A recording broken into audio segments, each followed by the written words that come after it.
Yeah. Well, I mean, we started by talking about laws and what laws are put in place. Now we're talking about Christian teaching. But don't you think that Christianity has I don't deny that Christianity has a challenging sexual moral code, but we're also, I'm not suggesting that the Christian sexual morality should be codified into law. But isn't that what's happening if that's how we define marriage? Because marriage is law. And if marriage shouldn't involve gay people, then you are saying that it's because of Christian fundamentalist ideology. No, because I think you can talk about the marriage issue without even getting into biblical morality, which is what I was doing. I mean, you brought up the Bible. Right. I didn't introduce well, I brought about we talked about Christianity in particular. Right, but that's my point. It's like you introduced that to the conversation. Yes. Because I wanted to find the reason why you opposed gay people being married. And I think I gave the reason, which is that marriage serves a certain purpose for society. It is a certain thing definitionally. And it is, as you even agreed, the union between a man and a woman in principle is different from the union between a man and a woman and a woman. And that difference comes down to its capacity, its procreative capacity or lack thereof. So we're in agreement that there's a difference there. I would say that it's an important distinction. And so it makes sense for society to have a certain name for this procreative union. But should we have a different name for people that have zero desire to procreate but are also heterosexual? They want to be married? No. I mean, no. Then why should we have a different name for gay people that are in love that want to be married? Because the union between a man and a woman, even if they choose not to have kids, it is still a fundamentally procreative union. Apart from choices they make, or if someone has a condition where they're not able to conceive, even in those cases, I think we're still called. You're still called to a kind of parental service, maybe in a different form. Like you mentioned before, charity work or something like that. Mm-hmm. People that can't have kids, that could be a form of paternal or maternal service. I think that most people are called to have kids and raise families that way, but not everybody. And there are, but I think everyone is called to a life of paternal and maternal service. Maybe because the other option is a life that centers around, the individual, around yourself. And I don't think that's a path to happiness or fulfillment for anybody in the long run. And I think someone is on their deathbed and they're dying, and you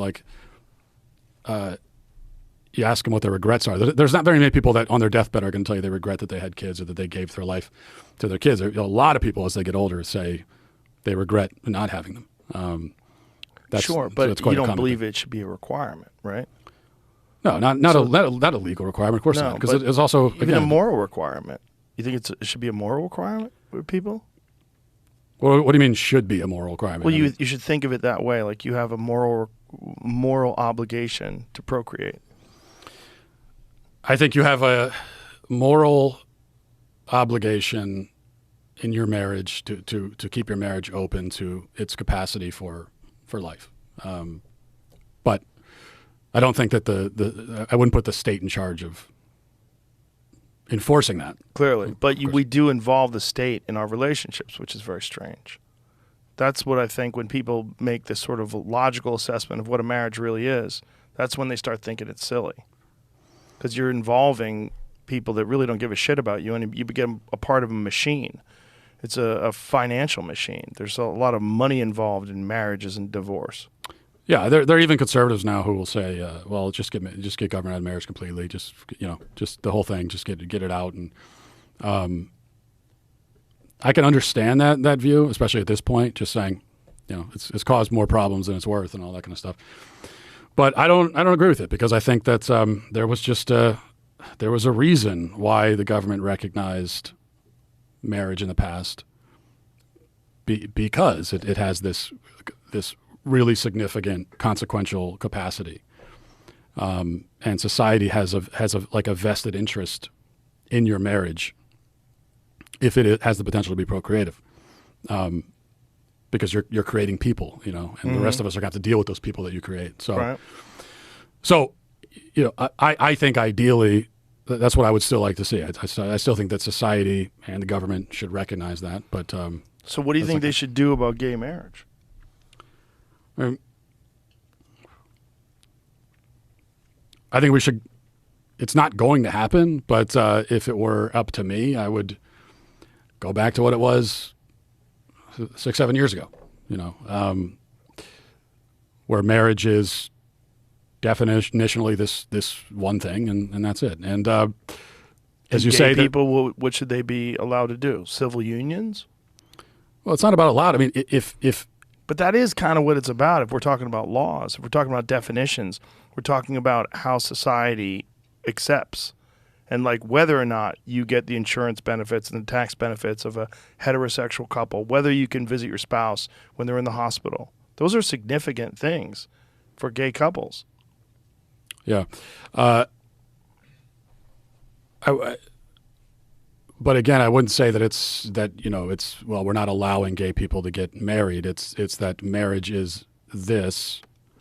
This is what it is. This is what it's for, and that's it. That's the definition of it. And there should be no similar option for gay people. Well, if you are with someone and you love them, I mean, there's like you've been saying this whole time. It seems almost silly that you need to have paperwork to affirm that. Like no one was ever suggesting a law that would say you're only allowed to love people in marriage. If you're not married, you're not allowed to love people. No one was suggesting that. I just don't. With this current idea of marriage, I don't even see the point of it if that's all it is. I still go back to, why would you even need? I know the purpose of marriage and why society had an interest in it if it's fundamentally procreative. But if it's not, and we're just getting rid of that, then, and all it is paperwork to say I love someone, and not even permanently, because I might not love them tomorrow. It's like it's turned into sort of a charade, which is what many people think marriage is, essentially, and that's kind of what I'm worried about.